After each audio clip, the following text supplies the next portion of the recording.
First Contact Protocol. The observation deck of Diplomatic Station Valorian 7 offered a perfect view of the apocalypse. Ambassador Thel Saren pressed 3 of his sensory appendages against the transparent aluminum viewport, watching the world below burn. Valorian Prime had been the cultural heart of the coalition, 7 billion souls representing 12 different species living in harmony. Now it was an expanding sphere of fire as the Krithak bioships fed on its atmosphere. Ambassador, we need to evacuate, his aide Kaleth urged, her carapace clicking with anxiety. The swarm has breached the outer defensive grid. Thel Saren didn't move. Where would they go? Every coalition world from here to the outer rim had fallen to the Krithak in the last 18 months. The swarm didn't conquer, it consumed. Every ship, every station, every living thing was broken down to raw materials and rebuilt as part of the hive. Send one final transmission, he said quietly. All frequencies, maximum power. Let whatever intelligence might be listening know what happened here. Kaleth's claws moved across the communication panel. Message prepared. Content? We were the coalition of free worlds. We sought peace among the stars. The swarm has taken everything. If anyone receives this, beware. The Krithak cannot be reasoned with. They cannot be stopped. The station shuddered. Alarms shrieked as something massive latched onto the hull 3 decks below. They were out of time. Transmit it, Thel Saren commanded. Kaleth's finger moved toward the transmission key. Then she froze, staring at her sensors. Ambassador, there's something else out there. More Krithak? No. Unknown energy signature bearing 317 Mark 8. It's massive. Larger than a Krithak dreadnought. The profile doesn't match anything in our database. Hope was a dangerous thing. Thel Saren had learned to abandon it months ago. But he turned to the viewport anyway, looking toward the coordinates Kaleth had indicated. At first, he saw nothing. Then reality seemed to tear open, a bloom of exotic particles and twisted spacetime. A vessel emerged from faster-than-light transit, and Thel Saren's translator implant struggled to classify what he was seeing. The ship was angular where coalition vessels were curved, brutal where they were elegant. It bristled with protrusions that could only be weapons, dozens of them, maybe hundreds. Its hull was a patchwork of different metals and composites, as if it had been built by multiple cultures that couldn't quite agree on aesthetics. Scan it, Thel Saren ordered. Scanning. Ambassador, the power readings are... This can't be right. Their reactor is putting out thermal signatures consistent with controlled fusion. That's ancient technology. Their shields appear to be... Kaleth paused, recalibrating. They don't have shields. They have ablative armor. Actual physical armor, meters thick. Primitive? Thel Saren frowned. What kind of species would still use such outdated... The unknown ship opened fire, not with plasma, not with particle beams or antimatter torpedoes. The weapons were ballistic, solid projectiles propelled by what appeared to be chemical explosions, accelerated to incredible velocities by electromagnetic rails. A Krithak biocruiser that had been approaching the station simply disintegrated. The kinetic impacts didn't pierce its organic hull so much as pulverize it, turning thousands of tons of living tissue into expanding clouds of debris. What? Kaleth whispered. What kind of weapons are those? The communication panel crackled to life. A voice spoke in a language Thel Saren had never heard, harsh consonants and sharp vowels. His translator worked for a moment, then rendered the words in standard coalition. Unidentified station, this is Commander James Holt of the United Earth Starship Odyssey. We received your distress call. Recommend you hold position while we clear the area. Earth? Thel Saren searched his memory. No record of that world. No contact with any species calling themselves human. Commander Holt, this is Ambassador Thel Saren of the Coalition. Where did you come from? Long story, Ambassador. Suggest we discuss it after we deal with these hostiles. Odyssey out. The human ship, if that's what it truly was, accelerated toward the Krithak swarm with shocking speed. More of those primitive kinetic weapons fired in rippling volleys. But the Krithak weren't defenseless. They adapted quickly. That was their nature. Bioships began evasive maneuvers, and one of the larger constructs fired a plasma lance that coalition shields couldn't have withstood. The blast struck the Odyssey's armored hull. Metal superheated and ablated away in great chunks, but beneath the outer layer was another layer and another. The ship barely slowed. Target the biological constructs, Holt's voice came over the open channel, speaking to his own crew. Weapons free. Deploy nuclear packages on my mark. Nuclear. Kyleth looked horrified. Fusion weapons? Those haven't been used in civilized warfare for. The Odyssey launched missiles, crude simple rockets with visible exhaust plumes. They streaked toward the Krythak formation, and several bioships moved to intercept them with point defense organisms. The missiles detonated early, still hundreds of kilometers from their targets. Miniature suns bloomed in the void, not the clean, directed energy of modern antimatter reactions, but the raw, terrible power of fusion explosions, heat and radiation and electromagnetic pulses spreading in all directions. The Krythak ships that weren't vaporized immediately began to spasm. Their organic systems evolved to absorb and adapt to energy weapons, couldn't process the sheer thermal assault. Their cellular structures broke down, their biocomputers failed. In 90 seconds, the swarm that had been about to consume Valorian Station was scattered and dying. Station Valorian 7, this is Odyssey. Holt's voice returned. Area secure. Requesting permission to dock and establish formal contact. Thelsarin realized he'd been holding his breath, or what passed for breath in his species. Permission granted, Commander. Dock at Bay 7 and thank you. The human who emerged from the docking umbilical was shorter than Thelsarin expected, given the size of their warship. Commander James Holt wore a dark blue uniform with minimal ornamentation, and his face showed signs of what the ambassador's database identified as stress aging. Premature lines around the eyes, gray streaks in dark hair. Ambassador Thelsarin? Holt extended a 5-fingered hand. It's an honor. Thelsarin mimicked the gesture, grasping the human's hand carefully. Commander Holt, you saved this station. Saved us, but I must ask, where did you come from? There's no record of Earth or humanity in any Coalition database. That's because we've never made official contact before. Holt's expression was grim. Earth is about 200 light-years from here. In a relatively sparse region you probably classified as uninhabited. We've been watching your war with the Krythak for 6 months, ever since we detected your faster-than-light communications. 6 months? But your technology is primitive by your standards, I know. Holt smiled slightly. We noticed.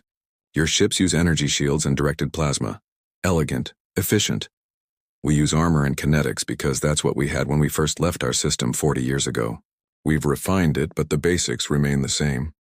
Kyleth spoke up, her voice uncertain. How did you develop faster-than-light travel without any contact with the galactic community? Desperation and mathematics, Holt replied. We knew we weren't alone in the universe. The question was whether we'd meet neighbors or conquerors first. We decided to prepare for both. He gestured toward the viewport where the Odyssey floated against the stars.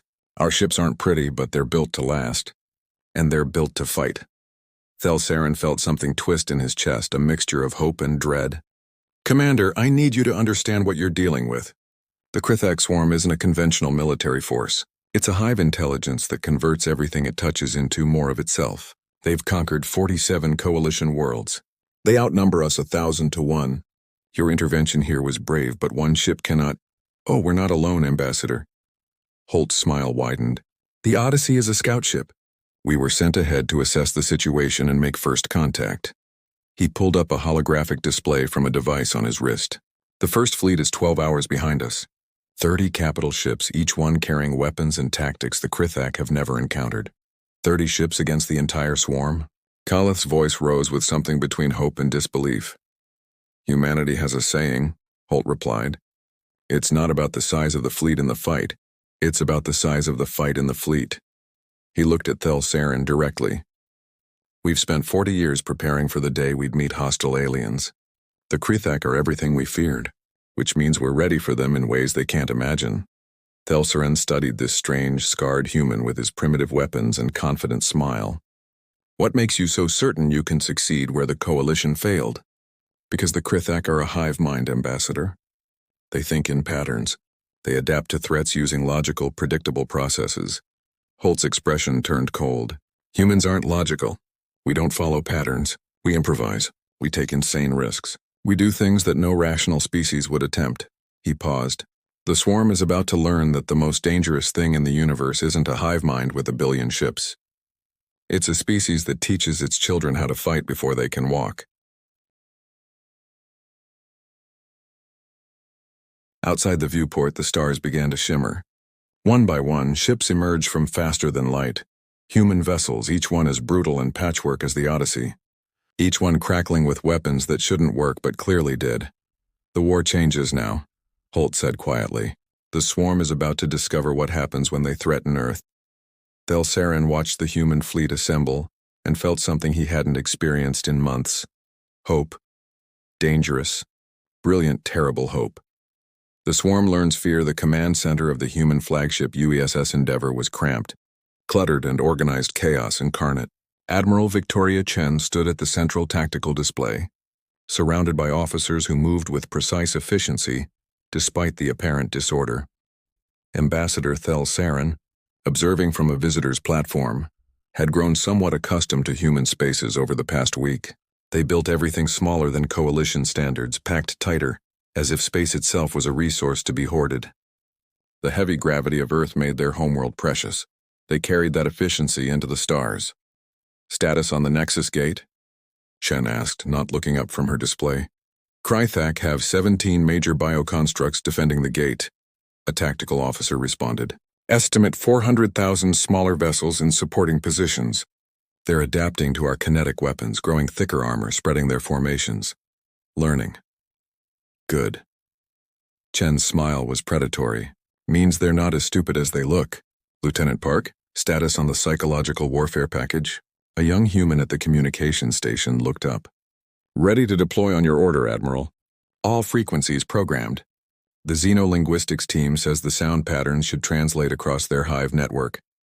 Thel Saren's translator struggled with psychological warfare, but context provided meaning. Admiral Chen, you're planning to communicate with the Krythak? Not communicate, Ambassador. Chen finally looked at him, and her eyes held something that made Thel Saren's sensory appendages retract slightly. We're going to teach them something new, fear. The Krythak are a hive intelligence. They don't experience individual emotion, which means they've never been afraid. Chen turned back to her display. Every species in this galaxy fights according to logical rules. You calculate odds, manage resources, accept defeats when mathematics demands it. The Krythak are the ultimate expression of that, pure efficiency. She gestured at the display showing human fleet positions. Humans don't fight logically. We fight emotionally, and we're going to give the swarm its first emotion. The human fleet emerged from FTL at the edge of the Nexus, gate system in perfect formation, 30 ships arranged in a pattern that resembled some Earth predator's teeth. The Krythak responded immediately, bioships swarming toward the intruders with the coordinated precision of a single organism. All ships, execute Delta 7, Chen commanded. The human formation dissolved into apparent chaos. Ships scattered in random directions, moving at different speeds, breaking every tactical doctrine the Coalition had ever developed. The Krythak swarm attempted to track them, dividing its forces to pursue multiple targets. Then Lieutenant Park activated the psychological warfare package. Thel Saren had heard human music before, discordant but fascinating. This was different. This was sound weaponized. Deep bass frequencies that vibrated through hull metal, staccato bursts that mimicked distress calls from a dozen species, and underneath it all something primal, recordings of Earth predators. Wolves howling, tigers roaring, creatures that killed not for efficiency but for survival. They're analyzing it, Park reported. The hive network is trying to classify the sounds, understand them, let them think. Chen smiled. Weapons Fire Package 1. The human ships stopped their chaotic movement simultaneously and unleashed their full arsenals. Not at the Krythak ships, at empty space between them. Missiles detonated in a carefully orchestrated pattern, creating overlapping fields of electromagnetic interference. The Krythak bioships, which communicated through organic quantum entanglement, suddenly couldn't coordinate. Individual vessels cut off from the hive mind began to move erratically, hesitantly. For the first time in recorded history, the Krythak swarm experienced isolation. Now hit them, Chen ordered. Human ships dove into the confused Krythak formations like sharks into a school of fish. Railguns fired solid tungsten penetrators that punched through organic armor. Nuclear missiles detonated among clusters of bioships, overwhelming their adaptive defenses. And most terrifying of all, boarding pods launched, small armored capsules carrying human soldiers directly into Krythak vessels. Ambassador, you should see this. Chen said, pulling up a live feed. The interior of a Krythak ship was nightmare made real, pulsing organic walls, biological computers that resembled exposed organs, Krythak warrior forms that were all teeth and claws and alien hunger, and into this space, humans in armored suits wielding weapons that spat fire and metal. Thel Saren watched in horror and fascination as human soldiers fought through the bio-ship's corridors. They moved in coordinated teams, but their tactics were insane. One would deliberately expose himself to draw enemy fire while others flanked. They used explosive charges on load-bearing structures. They sang as they fought, their voices carrying over their suit speakers. Why do they sing? Thel Saren asked. Because it scares the enemy. Chen replied simply. Because it keeps morale high. Because humans have sung in battle for 10,000 years and we're not stopping now. The boarding team reached the bio-ship's central ganglion, the organic computer that served as its brain. A human soldier, his armor scarred and leaking atmosphere, placed charges directly on the neural cluster. Fire in the hole, came the shout over the comm channel. The explosion was contained, directed inward. The bio-ship spasmed once and went dead. One of 17 major constructs defending the Nexus gate. Eliminated not with overwhelming firepower, but with 12 humans and a bag of explosives. They'll adapt to boarding actions, Thel Saren warned. They always adapt. Let them, Chen said. Every adaptation requires them to divert resources from offense to defense. Every countermeasure makes them more defensive, more cautious, more afraid. The battle raged for 6 hours. The Krythak fought with the coordinated precision that had conquered 47 coalition worlds. The humans fought with chaotic brilliance, never using the same tactic twice. They deployed new weapons with each engagement.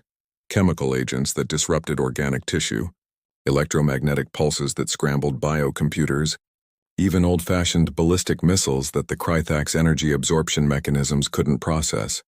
And slowly, impossibly, the swarm began to retreat. Admiral, they're pulling back from the gate, Tactical reported, main hive constructs withdrawing to fallback positions. Don't let them regroup, Chen ordered. All ships, pursuit pattern. Target the Queen Mind. Thel Saren's sensory appendages shot forward in alarm.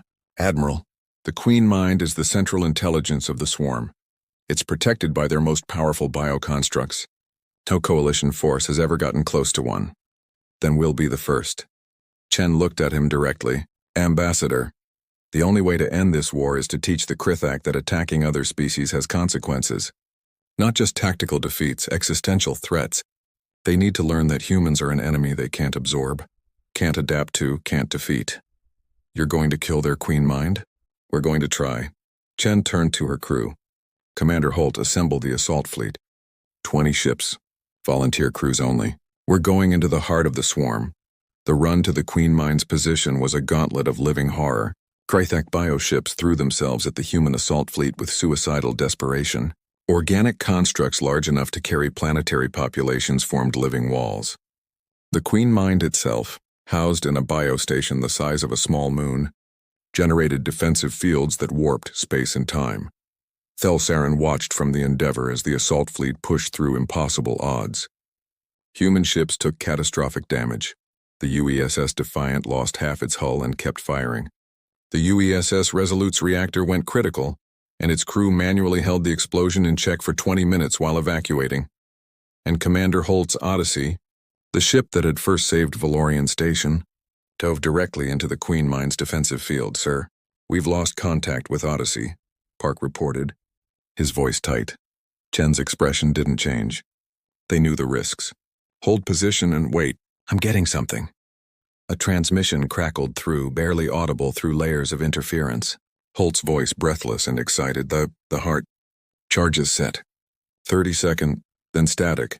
The Queen Mind's biostation expanded like a flower blooming. Except this flower was dying. Internal explosions rippled through its organic structure. The Odyssey had made it to the core. Holt's team had set their charges. The station's death throes lasted less than a minute. When it was over, only debris remained. And across the system, the Krythak swarm simply stopped. Bioships floated directionless. Warrior forms on boarded vessels ceased fighting mid-attack. Without their Queen Mind, the hive intelligence that had conquered 47 worlds couldn't function. Recall all forces. Chen ordered quietly. Secure the system. And prepare a message beacon. We're going to broadcast what happened here across every known frequency. Admiral, should we pursue the remaining... Tactical began. No. Chen's voice was firm. Let them retreat. Let them remember. Let them tell every other Krathak queen mind in the galaxy what happens when they threaten species under human protection. Thelsarin approached the Admiral slowly. Commander Holt, the Odyssey crew. 217 souls, Chen said softly. They volunteered knowing the odds, knowing they probably wouldn't come back. She looked at the debris field where the biostation had been. Humanity honors its dead by continuing their mission. The swarm will remember this day. They'll learn that some enemies don't just fight back. They strike at the very heart of you. 5 years later, Ambassador Thelsarin stood in the Hall of First Contact on Earth, humanity's homeworld. The heavy gravity still bothered him, but he'd learned to manage it. Around him, representatives from 60 coalition species mingled with humans, forging the new Galactic Alliance. The war with the Krathak wasn't over. It might never be truly over. But it had changed. The swarm, having learned fear, now avoided human-protected space. Other species, inspired by humanity's tactics, had begun developing their own unconventional warfare doctrines. Ambassador, a familiar voice spoke. Thelsarin turned to see Admiral Chen, now retired from active service but serving as Earth's chief military liaison. She looked older, the gray in her hair now dominant, but her eyes still held that predatory intelligence. Admiral, I was just thinking about the Nexus Gate. So was I. Chen gazed at a memorial wall listing the names of humans who'd died in the war, Holt's name prominently displayed. You know what the real lesson was, Ambassador? It wasn't about weapons or tactics, no. It was about will.